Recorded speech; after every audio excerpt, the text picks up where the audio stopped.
Hello everyone, welcome to the channel. This is going to be part of a beginner's introductory series about the basics of specific coins. For those who might be new to the cryptocurrency space, I will go over the information that I have for you, and then I will simplify it so that it makes a bit more sense, so that it makes it a bit easier for you to understand, especially if you have not been in the cryptocurrency space for quite a long time. Today we have Bitcoin Cash. It says Bitcoin Cash is a peer-to-peer, that is more or less a person-to-person, electronic cash system. It is a permissionless, decentralized cryptocurrency that requires no trusted third parties and no central bank. No one controls Bitcoin Cash. You do not need permission in order to send your money back and forth through the Bitcoin Cash network. And there is no third party and or central bank, meaning there's no large entity or corporation that is creating Bitcoin Cash, and therefore you have to go through them in order to be able to not only send payments, but in order to be able to receive the Bitcoin Cash itself. In 2017, the Bitcoin project and its community split in two. Perhaps the least controversial way to refer to each side is simply by their respective ticker symbols.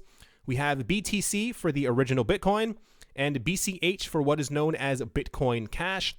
Bitcoin Cash is usually represented by the BCH symbol and is considered by its supporters to be the legitimate continuation of the Bitcoin project as peer-to-peer digital cash. Without getting too much into cryptocurrency politics, because yes, those do exist, there was a time in 2017 where a number of people believed that the Bitcoin project was not going where they wanted it to, and therefore they decided to split the project in two and created Bitcoin Cash as a result of the actual blockchain split. That is probably the most basic way to be able to describe it without having to go into too much detail on the actual situation that is still occurring.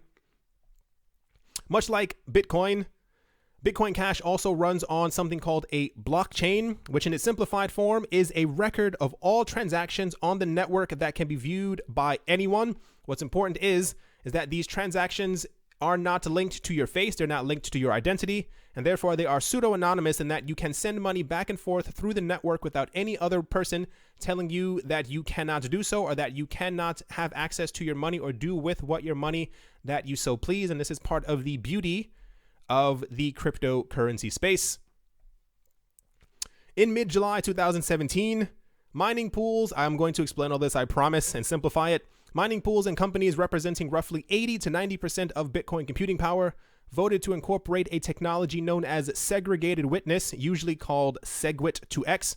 SegWit2x makes the amount of data that needs to be verified in each block smaller by removing signature data from the block of data that needs to be processed in each transaction and having it attached in an extended block. Signature data has been estimated to account for up to 65% of data processed in each block, so that it is not a significant technology shift. Talk of doubling the size of blocks from 1 MB to 2 MB in November has ramped up and is expected.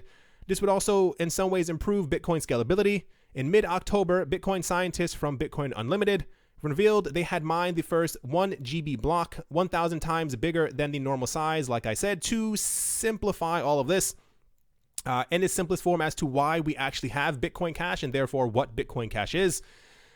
Bitcoin as an actual currency itself is not the quickest currency that we have right now.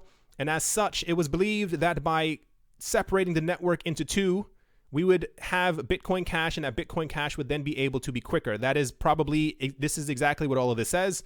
In order to process data, they believed that Bitcoin Cash had to be born so that the amount of transaction that could go through the network per second or even per minute would be significantly faster than actually that we now have on the actual Bitcoin network. And that's pretty much what all of this said, to simplify it as quick as possible. When it comes to transactions per second, Bitcoin Cash is at the moment able to around more or less somewhere in the range of 61 transactions per second. This is significant simply because the Bitcoin network, the number one coin that we have right now, known as Bitcoin, is typically able to handle 3 to 5 transactions per second. Therefore, Bitcoin Cash is quicker in what is able to be handled on the actual network, and this is why they have a bit of a support or a following. If you were wondering, or if you found this video and you were trying to figure out what Bitcoin Cash was and why people were using it, you now have a bit of an idea. People believe that the idea is If you want cryptocurrencies to be a daily, everyday thing used around the world as a payment method, you need the speed to be able to send transactions quicker, and therefore you would gain more adoption from the speed that you have on the network. And the last thing is one of the basic things that sets Bitcoin and Bitcoin Cash apart is typically that Bitcoin Cash fees for sending a transaction tend to be significantly lower than those of Bitcoin. On any given day, you can see right around here, this number that's moving back and forth.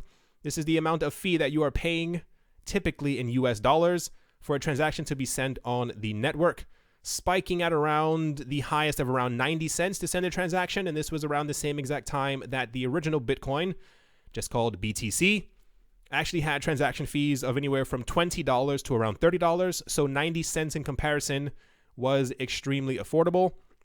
That is, I want to say it for this video. That is the most basic level of what Bitcoin Cash is and why we actually have Bitcoin Cash. There were discrepancies in the cryptocurrency community, more or less in the Bitcoin community, as to the speed and robustness of the Bitcoin network. At some point, many people in the Bitcoin community decided to branch off, and this is now why we have Bitcoin Cash. I hope I helped. I want to thank you for watching the video. Hope you all have a great day, morning, afternoon, and or evening, wherever you are, wherever you might be. Thank you once again for watching, and I'll talk to you all soon. See you.